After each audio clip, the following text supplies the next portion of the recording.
and welcome back to my corner of the internet. I'm Shannon, and tonight I've got another book talk video to share with you guys. This is going to be going up real late Friday night or else Saturday morning, depending on where you are. But this week we're talking about Dark August by Katie Tallow, and this was great. I didn't know what to expect. I had never heard of it. I had never heard of the author. Turns out that's because this is a debut novel, and Katie is a Canadian author. This book is set in Canada, which is fun. It's set in Ontario, and it's mystery. Maybe a bit of a thriller, but it's mostly a mystery. And as I sit here now to talk to you about this book, if you've been around my channel for a while, you know that oftentimes I like to go in depth with the plot and give you all of the details, but with this book I'm not going to do it because there are so many twists and turns that if we were to sit here and go through everything point by point, we would be here half the night, and I don't want to do that to you.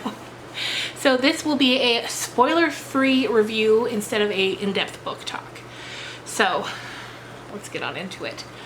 Now, the main character in this book is a young woman named Augusta, but she goes by Gus.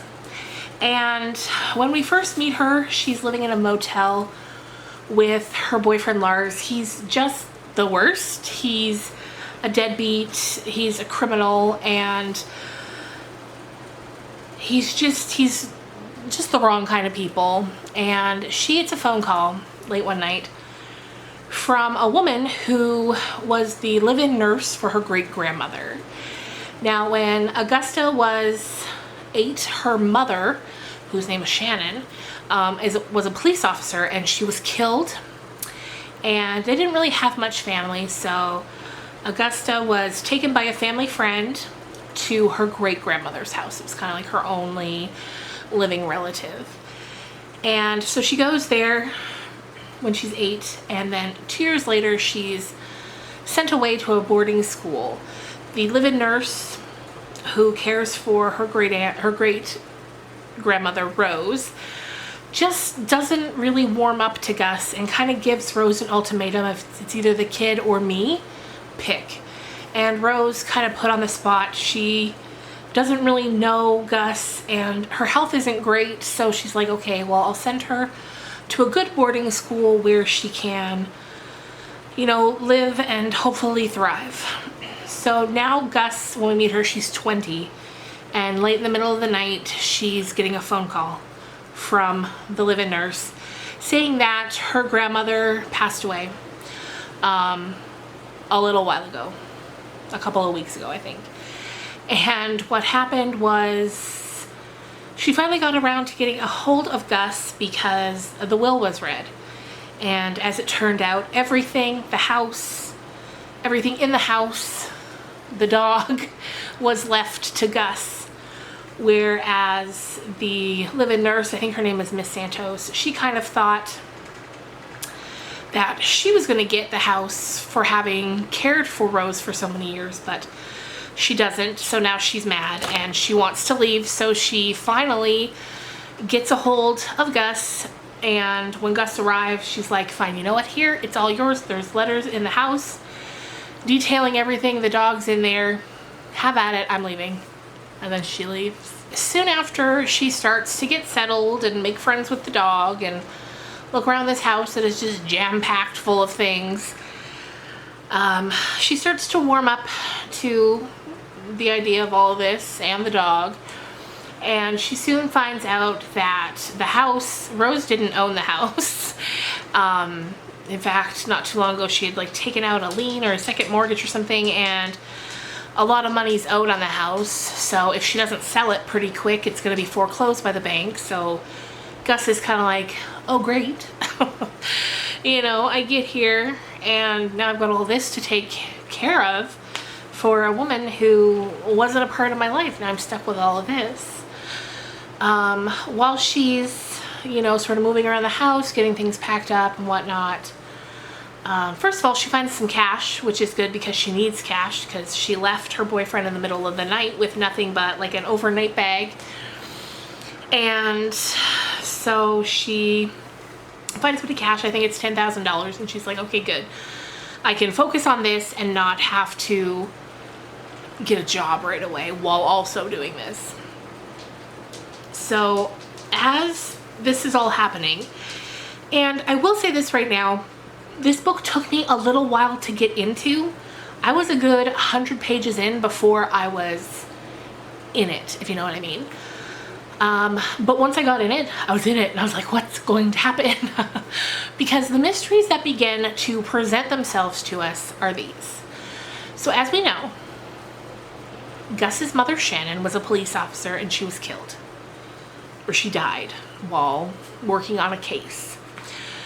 Gus's father, Charlie, was also a police officer, and he had died a few years earlier. And Gus can remember being a little girl and her mom being obsessed with a case. It was a cold case that happened in the small town where she grew up, where Gus has now returned. And her mom was just obsessed with it. And when Gus is going through the things that have been left at the house, left for her at Rose's house, she finds some of her old things. And one of the things that she finds is an old trunk that had some of her things in it when she was a little girl. And as she's going through it now, she finds a bunch of papers in this trunk. And she immediately recognizes them as papers that her mother used to have up on the wall in her home office regarding the cold case that she was obsessed with trying to solve. And Gus kind of thinks, you know what, I'm back here in this town. I've got all of the paperwork that Shannon left behind. And Gus kind of thinks, well, maybe the fact that her mother put this in the trunk for her before she went out on that fateful night, for a reason. Maybe she wanted Shannon when maybe she wanted Gus when Gus became old enough to sort of take over this case and try to solve it. That's what Gus starts to think. So she starts asking questions around town. She starts, trying to find people who might have known her mother back in the day, trying to find people who might know any information about this case, and she just digs deeper and deeper and deeper. And the things she begins to find out start to rattle her and unravel her, and the more she digs, the more dangerous her life becomes, because we start very soon to get the feeling that not all these people are who they think, or who she thinks they are. And you start to think you need to be careful about who you're trusting and who you're talking to and who you're asking questions to and who you're getting involved, because you're getting innocent people involved, and there's a large sum of money involved that she later finds out about, that are a lot of people's motivation that she didn't even know was a motivation. And so it's just, the story unravels so beautifully, and it just keeps you guessing. You're wondering who's involved, who are the bad guys, who are the good guys. Your mind's constantly going back and forth. This guy's probably bad, this guy's probably bad, this guy's probably good.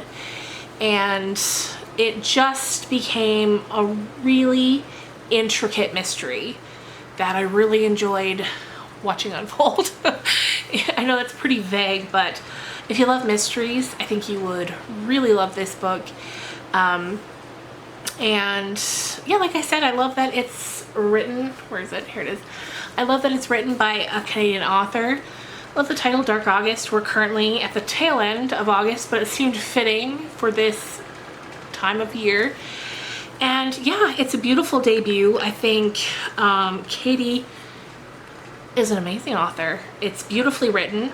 The story's told in third person present tense, which I know some people didn't love. I did a brief glimpse of some reviews on Goodreads. I try not to read too many reviews until I've recorded my video, but I was just curious what people thought of the third person present tense. And I did notice it being brought up a few times that people didn't love it, but I didn't mind it at all. It kept me engaged. I thought it was great. So I will definitely be keeping an eye out for more books from Katie Tallow. And yeah, I would definitely recommend if you love a mystery.